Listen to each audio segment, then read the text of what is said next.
Saya Muhammad Iman Aziz bin Azizul Zami. Saya dari Sekolah SMK Taman Buri.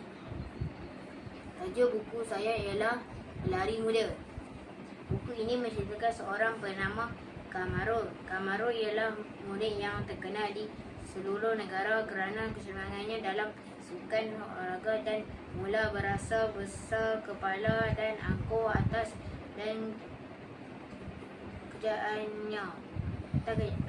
kejayaannya.